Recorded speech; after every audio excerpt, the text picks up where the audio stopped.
¿Cómo están? Muy bien. Qué bueno, bienvenidas a las personas que se están conectando y que nos están acompañando. Bueno, le doy la bienvenida a Ginesta, que ya la vamos a presentar, a Blanca.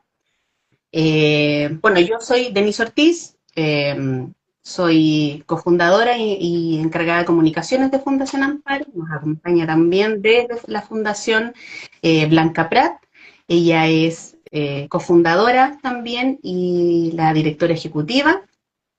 Y nos acompaña también Inesta para hablar de este tema. Primero les voy a contar un poco de qué se trata. Es un tema que no hemos abordado anteriormente, pero que es tremendamente relevante y que si bien tiene que ver con los duelos, con las muertes gestacionales y perinatales, es un duelo eh, que está rodeado de aún más tabú y un montón de estigmas. Y bueno, se trata de las muertes gestacionales también y perinatales, pero por una interrupción legal del embarazo, ¿ya? Eh, donde existe una desautorización, al parecer, mucho más grande de este dolor y de esta experiencia. Y bueno, para hablar de este tema, tenemos a Ginesta Urbano, a quien le agradecemos un montón haber aceptado esta invitación. Y bueno, ella es cofundadora y la actual presidenta de Acontracor, una organización española, catalana, sin fines de lucro, que está dedicada a visibilizar y apoyar el duelo gestacional y perinatal por interrupción legal del embarazo. Ya vamos a hablar como de esta diferenciación que hay entre la ley chilena con la española, ¿ya? Como les comentaba, a Contracor acompaña esta experiencia de duelo de pérdida gestacional y perinatal, especialmente tras una interrupción legal del embarazo, ¿ya? Y bueno, a Contracor, no sé si quieres contar un poquitito, Ginesta, lo que hace a Contracor. Entiendo que realizan, al igual que nosotros, apoyo entre quienes han vivido esta experiencia. Cuéntanos un poquitito qué es lo que hacen. Sí, gracias a vosotras por querer contar a Contracor para hablar de este tema. Sí, bueno, nosotras, como bien has dicho, nos dedicamos a acompañar esos procesos de interrupción cuando hay un motivo médico que lo avala.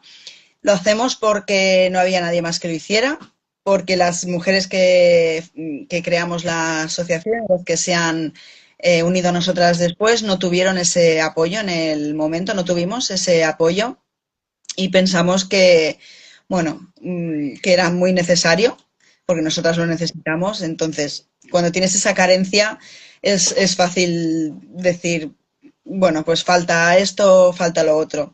Básicamente es eso lo que hacemos, ofrecer apoyo, ofrecemos grupos de ayuda y, bueno, todo el tema de visibilización. Visibilizamos mm, hasta donde lleguemos. Siempre estamos con una cosa o con otra. Así es, concientizando. Y bueno, entiendo que ustedes tienen también un proyecto que tiene que ver con material simbólico de entrega para recordar, para despedir a los bebés también. Sí, sí, de hecho nosotras el proyecto al que más tiempo le dedicamos por goleada es el de unos saquitos que entregamos de manera gratuita a los hospitales que, bueno, que se adhieren a esta propuesta y en cada saquito pues va un arrullo de diferentes tamaños, tenemos 4 tamaños actualmente que abarcan desde la semana 13, 14, 12 hasta unas 27 semanas de gestación. Esto lo hicimos para que las familias que se vean obligadas a tomar la decisión de interrumpir el embarazo vivieran el proceso de una manera más humanizada. A mí, por ejemplo, me presentaron a mi hija envuelta en una sábana que no tenía ni costuras, una sábana rasgada. Tengo compañeras a las que les han presentado a sus bebés en empapadores, el típico empapador que se pone pues para absorber, o en trapos quirúrgicos.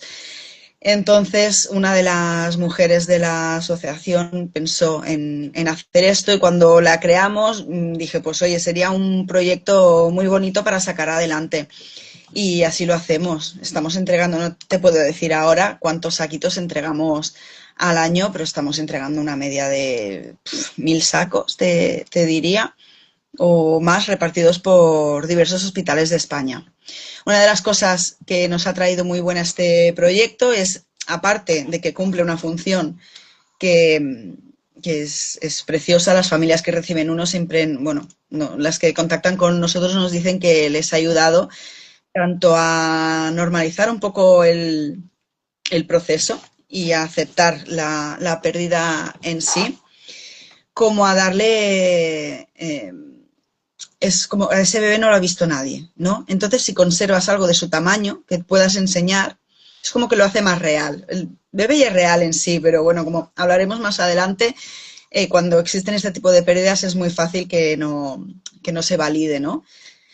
Y tener una pieza de ropa de su tamaño, pues ayuda a hacerlo más visible, a hacerlo más real. Y, y bueno, o sea, ahora decías que había perdido un poco el hilo, perdón. Una cosa muy buena que nos ha traído también es la hermandad con otras asociaciones que han adoptado el proyecto y lo están haciendo para repartirlo en los hospitales de su zona, cosa que a nosotras nos facilita muchísimo la vida, porque no es lo mismo entregar a un hospital de aquí al lado que a uno que está en otra provincia. Y aparte ellas también, pues con las madres de su zona, están haciendo esa red. En verdad el duelo une y en este caso pues ha sacado también esta parte buena.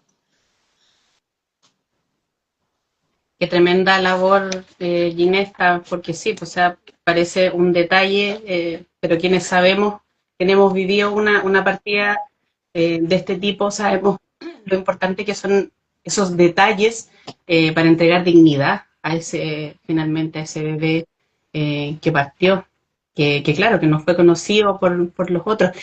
Y bueno, lo que estábamos hablando es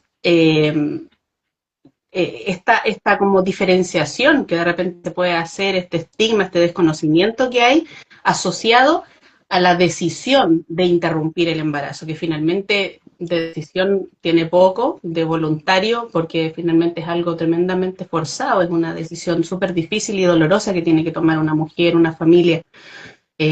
Cuéntanos un poco de eso y de cómo se relaciona con el nombre de la organización, Ginesta. Sí, bueno, el nombre de la asociación buscábamos algo que tuviera sentido. Una cosa que fuera, yo también para estas cosas me gusta ser cuanto más precisa mejor, que no haya que explicarlo dos veces.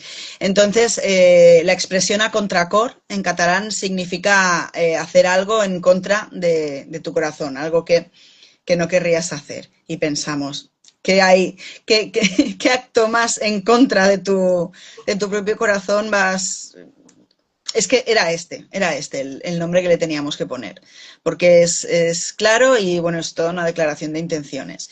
Y liga mucho con uno de los mitos que ya lo hablaremos también, si queréis, el hecho de que haber decidido tú interrumpir el embarazo no tiene que dolerte. Y es todo lo contrario.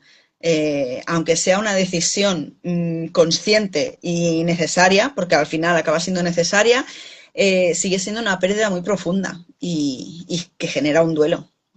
Y que se hace no de manera voluntaria, o sea, se dice que es voluntario, porque evidentemente ni a nadie nos obliga, pero yo más que voluntario le diría autónomo, porque eres tú quien toma la decisión, pero eso no significa que realmente tu voluntad sea la de perder ese bebé. Totalmente. Y bueno, acá invitamos ya a Blanca porque nos gustaría hacer un poco, porque bueno, se cumplen el día 23 de este mes, se cumplieron 8 años desde que entró en vigencia la ley IBE acá en nuestro país, que en este caso es por tres causales. Entonces, nos gustaría hablar un poco sobre esta diferencia que hay, porque ustedes tienen la IBE y la ILE. Sí. Eh, eh, para hablar un poco de esta diferencia que existe entre nuestros países respecto a esta ley. Sí, hola. Primero que nada, este espacio es tan necesario, creo yo. Ginesta decía, después de lo que le ocurrió y todas las carencias que vivió, es fácil decir hagamos algo. Yo creo que, claro, puede ser fácil decirlo, pero es muy difícil y muy valiente hacerlo. Porque es enfrentar, bueno, es lo que también vivimos las mamás con duelo, como es exponer la herida para que a otro la herida le sane más rápido un poco, ¿cierto? Y eso igual exige valentía. Y sobre todo en casos que la decisión fue a contracor. Así que felicitar a Ginesta y a las valientes mujeres y además la decisión generosa de acompañar a otros, ¿cierto? Me estoy yendo brevemente para otro lado, pero alguna vez alguien dijo, alguien le escuché decir, ¿cómo puedes trabajar en eso y estar todo el tiempo viendo la muerte? Y yo creo que lo que explica nuestra causa es que da un propósito a esa muerte tan em, impuesta por la vida, ¿cierto? Eh, y que al final uno no está viendo la muerte de una manera quizás lúgubre o lamentosa, sino que cómo integramos esa experiencia en la vida y ayudar a otros y acompañar la muerte eh, es algo que vitaliza, es como justo al revés de lo que uno pensara, ¿cierto? Bueno, dicho esto, me fui por otra parte. Sí, sería interesante que Jenesta nos contara de cuáles son las diferencias entre sus leyes, porque en Chile la sigla IVE, interrupción voluntaria del embarazo, considera, como decía Denise, la interrupción legal por si está en riesgo la madre, la vida de la madre, que en realidad eso es una causal que se explicitó, pero en la práctica existía ya porque los médicos, frente a la decisión de si salvar al hijo o salvar a la madre, ya decidían salvar a la madre, pero se estipuló por ley en el fondo. Está la causal por inviabilidad fetal, que es ese nombre tan feo. Lo que nos habla es la interrupción del embarazo, nosotros hablamos de diagnóstico de corta vida, por distintas patologías, ¿cierto? Y está la causal, que es una causal muy compleja que nosotros todavía no abordamos, que sería muy bonito abordar en algún momento y asociarlo al duelo, que es la interrupción por violación, es decir, por abuso sexual de una mujer. Esas son las tres causales que se permiten en Chile. Y la ley IVE lo que viene a entregar es como a transparentar una situación y también tiene una parte bien, yo diría, luminosa, que es que está acompañada del ofrecimiento de acompañamiento psicológico y social, que si bien eso está más en el papel que en la realidad, describe una sensibilidad frente a una situación.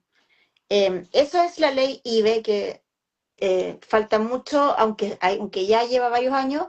La verdad es que, sobre todo en el acompañamiento psicológico y social, todavía está en deuda, diría yo. Eso es nuestra ley. No sé cómo son las leyes en Cataluña o en España.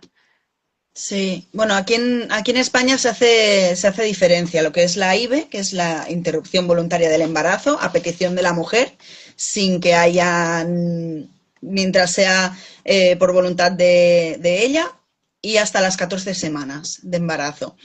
A partir de las 14 semanas y hasta las 22 tenemos lo que se le llama ILE, que es la interrupción legal del embarazo, y ahí tiene que haber un motivo médico o de salud para riesgo a la vida de la madre o malformación, alguna enfermedad, cualquier cosa.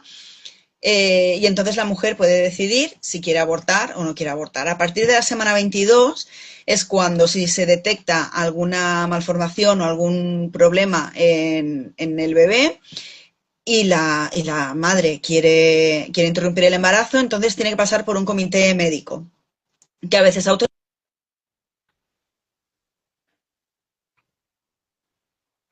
Perdón, me acaban de llamar por teléfono, perdón. Suele No sé pasar. si se ha oído. Se parece un poco, pero Bueno, no. Quedaste en el a comité partir, médico. En el comité médico. exacto, el comité médico. Entonces, a partir de la semana 22 más allá, tiene que pasar un comité médico que puede autorizar o puede no autorizar. En el caso de que autorice, pues se hace la interrupción. En el caso de que no autorice, bueno, o tienes al bebé o marchas a otro país.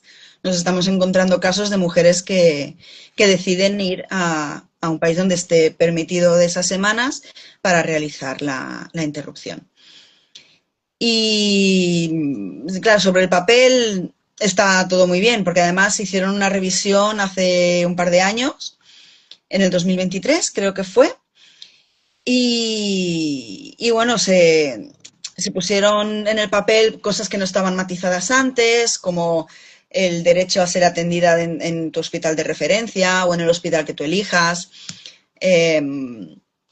pero luego a la práctica no se está llevando a cabo en todas las comunidades. Entonces, podría decirse que estamos como en un impasse de que los hospitales se pongan las pilas y actúen acorde a la ley, pero bueno, es que lleva pasando eso más de 10 años, entonces ahí estamos. Hay un nudo. Sí. Sí. Bueno, Ginesta, cuando nosotros conversamos un poco, estábamos como coordinando este live, tú nos contaste un poco cuáles eran como los obstáculos que tenían ustedes en España, que tiene que ver, por ejemplo, de repente con que hay plazos límites, y lo que te ocurrió a ti personalmente con eso, lo duro que es tener que tomar una decisión con toda la presión y con tan poco tiempo, y un poco lo que nos gustaría escucharte de la discriminación en el fondo que vive una mujer que vive este duelo, pero que fue tras someterse a esta interrupción. Cuéntanos un poquito sobre eso. Sí, bueno, es complicado. Ahora estoy viendo que preguntan si hay objeción de conciencia en los profesionales. Y sí, los profesionales tienen su derecho a la objeción de conciencia, pero tiene que ser o sea, una objeción a nivel individual. No se puede dar a nivel institucional. Y es lo que está pasando en muchos hospitales, que no hay ningún equipo médico dispuesto a realizar interrupciones. Por lo tanto, bueno, las mujeres tienen que ser desplazadas y claro, no es lo mismo dar a luz en un sitio que conoces y cerca de tu casa, tenerte que ir a 200 kilómetros, como ha pasado en muchas ocasiones. Entonces, me preguntabas, perdona, por el hecho de cómo se vive después de haber... Es que al pensar en esto, ¿cómo es? Pero, claro, a ver a ver que me centre yo. Yo, por ejemplo, el problema que tuve, el único problema que tuve fue que cuando me detectaron la malformación me quedaba muy poco tiempo para decidir sin pasarme del plazo. Estamos hablando de que, bueno, he dicho 22 semanas, pero en cada hospital tiene su propio criterio y decide si es 22 semanas más los días hasta cumplir las 23 o es justo en el momento en que se cumplen las 22 semanas. Entonces ahí hay una semana de diferencia.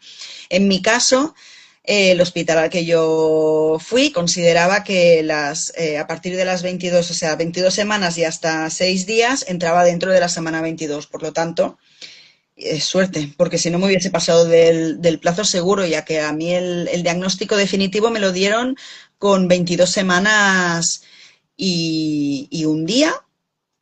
Tuve el fin de semana para pensarlo, lunes comuniqué la decisión y el martes me ingresaban para realizarme la interrupción. ¿Y qué pasa con esto? Aparte, como tú decías, es la urgencia.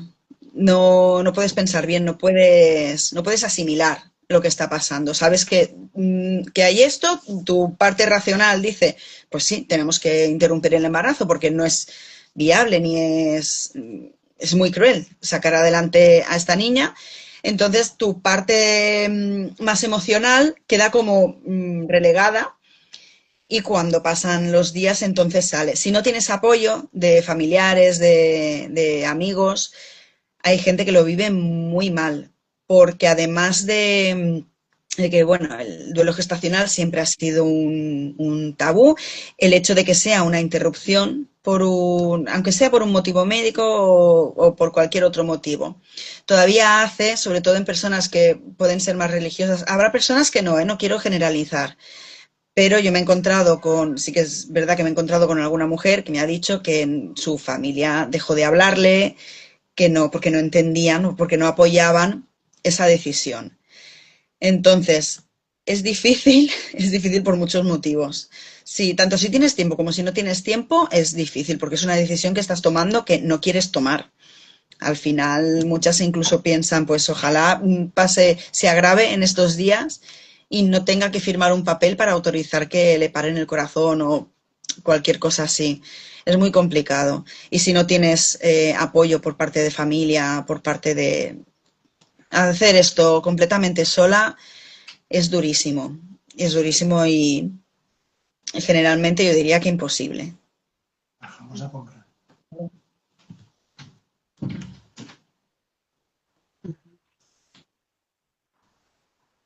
Muchas gracias, Ginesta. Bueno, quiero aprovechar de invitar, sé que hay personas que nos están viendo que nos gustaría tal vez conocer sus experiencias o opinión en relación a esto mientras vamos avanzando en esta conversación porque sería súper importante. Bueno, desde ya Erika Molina nos comenta de esta labor tan importante que estábamos hablando que realizan ustedes.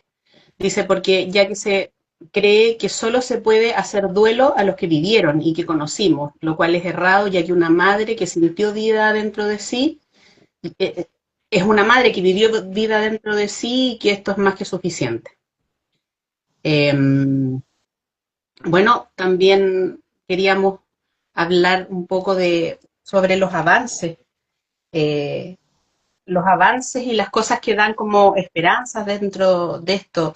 Eh, Nos gustaría preguntarte a ti, desde tu experiencia, ¿cuáles fueron como los gestos o las acciones tanto de tu entorno como de los sanitarios, del equipo médico, que hicieron más llevadero tu proceso o cómo te hubiese gustado que hubiese sido? Yo tuve la suerte, siempre lo digo, y de hecho mandé una carta de agradecimiento al hospital. No recuerdo el nombre de nadie, porque en ese momento no estaba yo para acordarme del nombre de las 80 personas que entraron a aquella habitación, pero siempre digo que hubo una enfermera que durante todo el proceso que estuvo ella, me habló bueno, se refería a mi hija como tu bebé. Y me estuvo preguntando, ¿vas a querer ver a tu bebé? Y cuando nazca tu bebé, si quieres, lo puedes ver. Porque yo venía muy reacia, yo pensaba, esto es una locura, ¿cómo voy a verla? Si está a mitad de gestación, si la estoy matando yo, ¿cómo voy a...? O sea, era como, no tengo derecho ni a verla ni a sostenerla porque le he fallado, como madre, como persona, como todo. Y aquella mujer, con todo el cariño del mundo, y si te lo piensas, que sepas que puedes ver a tu bebé y que te la vamos a dar tapadita y que si quieres yo te digo cómo es. Y todo eso hizo que yo me fuera ablandando y fuera entrando como un poco en razón, ¿no? Porque lo que necesitamos también, hay una cosa que está mejorando y es innegable y son las ganas que tienen las mismas profesionales de aprender y atender bien a estas familias. Que eso te da muchísima esperanza porque al final la mujer que va a interrumpir su embarazo y no sabe de duelo, no sabe lo que tiene que hacer, va a creer a pies juntillas lo que le diga es la persona que tiene ahí con ella. Sea enfermera, sea matrona, sea la anestesista, sea quien sea, lo que esas personas le digan va a ser lo que ella va a hacer. Entonces, si tienes la suerte de encontrar a una persona lo suficientemente empática como para que te trate bien, que entienda que estás sufriendo y que te aconseje para bien, pues ya lo tienes todo ganado, porque no es lo mismo empezar un duelo cuando no tienes absolutamente nada a que cuando tienes pues su mantita o el gorrito que le han puesto y te han dado sus huellas y te han dicho, ¿te quieres hacer fotos? Poneros que os haga una foto, dame tu teléfono que os haga una foto de familia. Es que no hay punto de comparación. Esos son tesoros, eso es, yo siempre lo digo cuando alguien viene preguntándonos y me han dicho que haga esto, pero es que yo pienso que, y yo digo, bueno, ahora lo piensas porque también es normal al principio, ¿no? Sentir ese rechazo a prácticamente todo. A mí cuando me dijeran que tenía que dar a luz normal, les dije, pero estáis locos.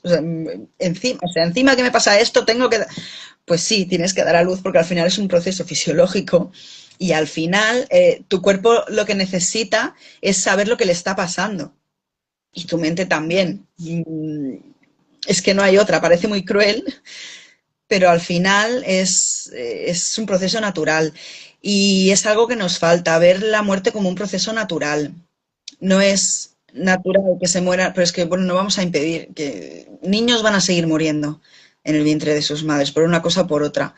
Entonces, cuanto más normalizado esté este proceso y más humanizado, sobre todo, que no se esconda, que se, ya con el simple hecho de que tú vayas y te digan, tráete para ti zapatillas y un neceser y un tal, y para tu bebé le traes una mantita, le traes su ropa, le traes lo que sea que tuvieras preparado para él, porque al final es la única vez que lo vas a ver. Entonces, solo tienes una oportunidad, no hay vuelta atrás. Lo que no hagas en ese momento ya no lo vas a poder hacer. Y duele mucho pensar, podría haber hecho esto y esto y esto y no lo hice. Sí. Gracias, Y Gina.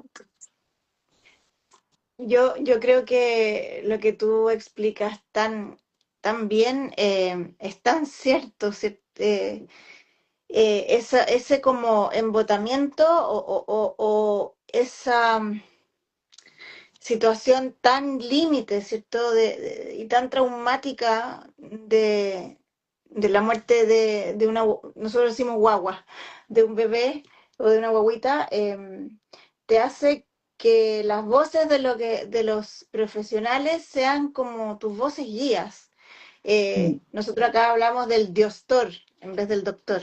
No sé si allá usan esa palabra como crítica, el diostor, porque uno confía en que lo que te están diciendo es lo que tiene que hacerse y en ese sentido también yo creo que esta es la ley ILE y la IBE. En el fondo, vieron en el fondo como que lo más medular de esa ley es el respeto a la autonomía, ¿cierto? De la decisión de cada persona. Y a nosotros con la ley IBE en Chile nos llegan testimonios de ambas como circunstancias indeseadas, como la presión porque interrumpas rápido y así está el protocolo acorde y pasa, o sea, tu hijo viene mal y ya pasas a ser ley IBE, como que te ponen ese apellido.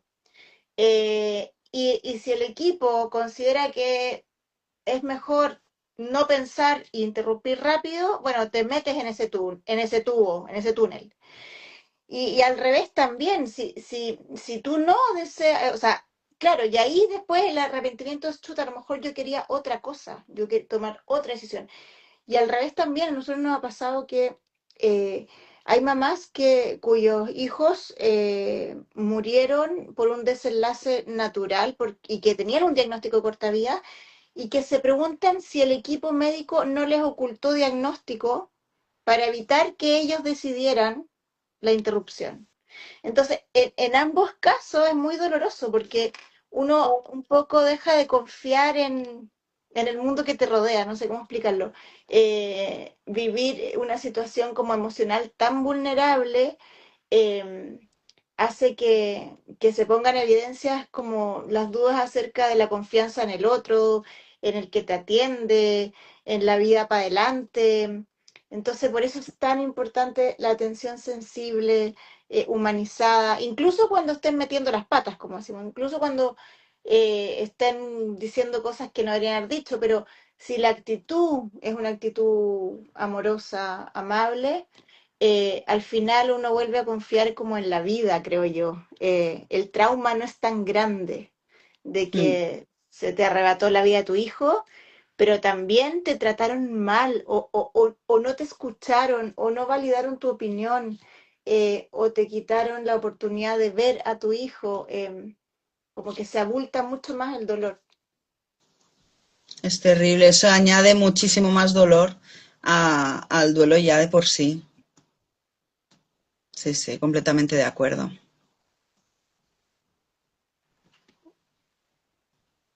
Sí, así es.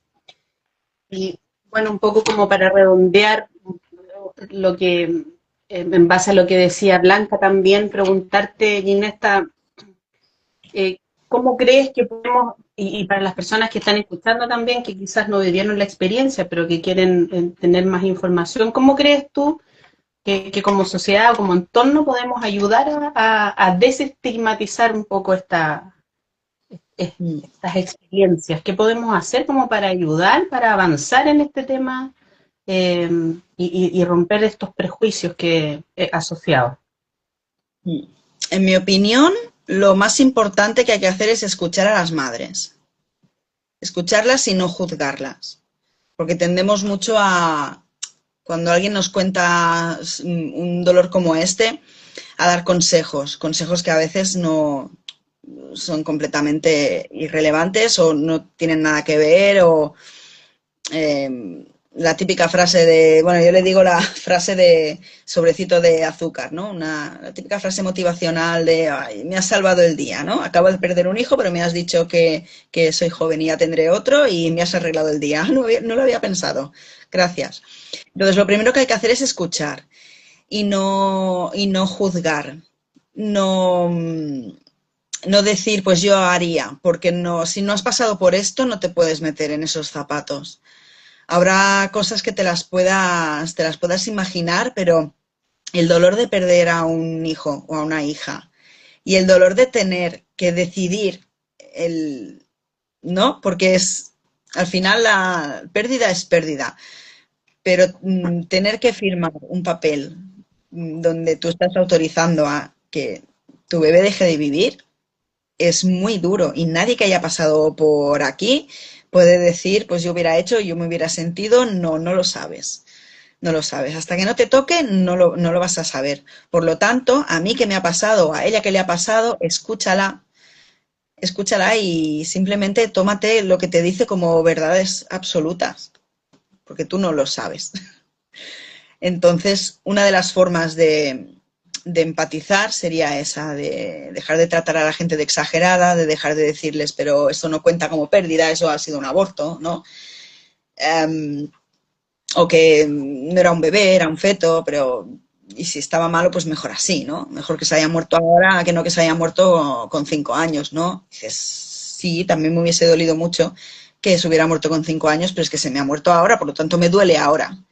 Por lo tanto, no me tienes que sacar comparaciones ni decirme que hay cosas peores, porque ahora mismo yo recuerdo una persona que me dijo, no es lo peor que te podría pasar.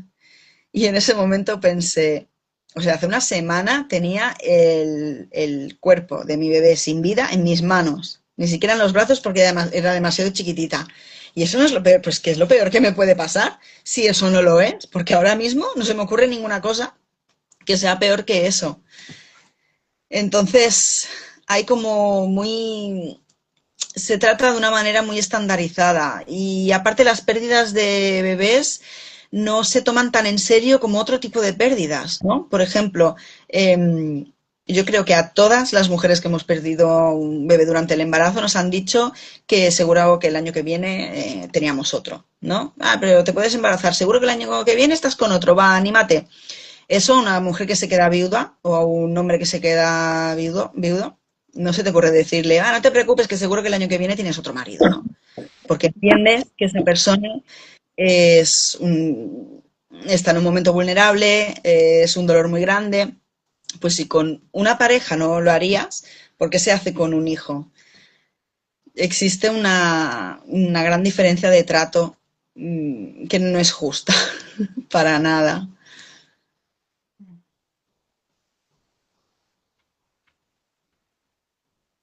Sí, totalmente. Eh, bueno, no sé si antes de terminar este espacio quieren hacer alguna reflexión adicional. Yo agradecerte infinitamente, Ginesta, por eh, darnos tu tiempo, que desde tan lejos podamos conversar esto, donde vemos que hay tantos aspectos en común, que somos culturas distintas, pero hay aspectos que son que tenemos tan en común respecto de esto, que podamos visibilizar y poder hablar de esto, de tener este espacio de mostrar que no por tomar una decisión es una experiencia más fácil o que no conlleva un tremendo dolor, creo que es súper importante. Así que te agradezco muchísimo este tiempo que nos estás dando y todo el trabajo que tú haces. Creo que falta acá en Chile tal vez alguien que se dedique, una organización que se dedicara exclusivamente también a esto.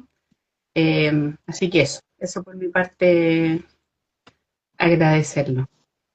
Y a todas las personas que nos han estado escuchando, que envían comentarios de que escucha, es súper importante escucharte, y que agradeciendo el espacio también. Gracias a vosotras. Yo solo querría decir una última cosa que me ha venido ahora, hablando de qué podemos hacer para romper este tabú. Aparte de escuchar, hablar.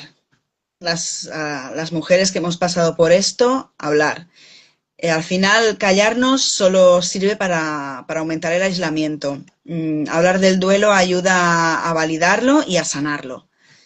Entonces, cuantas más voces haya hablando de esto, antes se enterará el mundo de que es una cosa que nos preocupa de verdad y que necesita atención.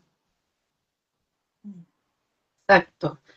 No, y lo que tú decías, el tema de no enjuiciar, porque tú nos comentabas y nosotros mismos hemos sabido de personas que han tenido que forzadamente tomar esta decisión, pero que no se atreven a contarlo, porque saben lo que viene detrás, todos estos juicios que aumentan todo el dolor. Entonces, sí, pues tener la capacidad de poder escuchar sin ese juicio tan lapidario. Por ahí alguien, Erika, dice, escucharte me muestra que en medio del dolor se puede avanzar. Así que, hoy qué importante. Qué importante es poder permitir eso. Blanca. Muchas gracias, Ginesta. Sí, agradecerle a ella y al equipo que está atrás. Y es tan bonito ver cómo ustedes han contagiado. Yo creo que las cosas buenas se contagian. Y esto de que en otras ciudades haya también personas que hagan esos saquitos, em, y dignifiquen la muerte, ¿cierto?, de otros bebés que no van a conocer, pero están humanizando esa situación tan dolorosa.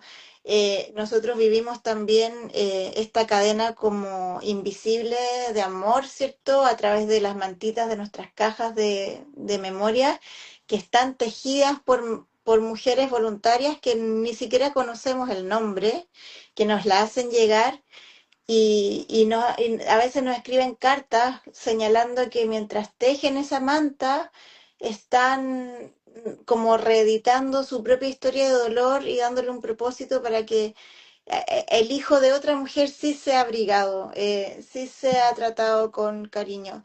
Y me imagino y estoy segura que pasa lo mismo con los saquitos de ustedes.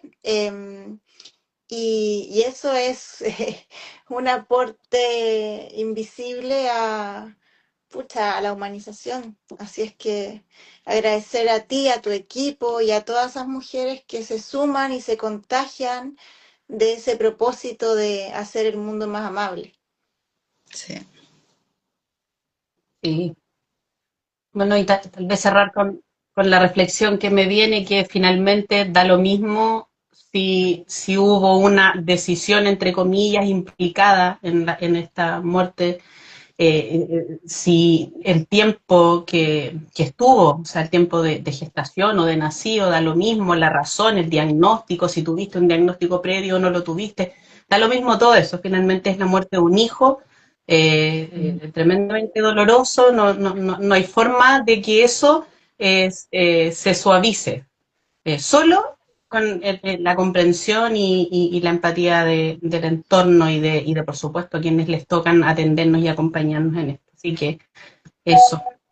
Muchas gracias, Blanca, muchas gracias, Ginesta, y a todos los que nos acompañaron y nos escucharon, y a quienes nos van a ver también en otro espacio, porque este video nosotros lo dejamos en nuestro canal de YouTube para quienes no pudieron estar ahora en este minuto, pero que lo puedan ver en otro instante. Así que eso, muchas gracias a todos, un abrazo grande a la distancia. Chao, Gracias. chao. Gracias.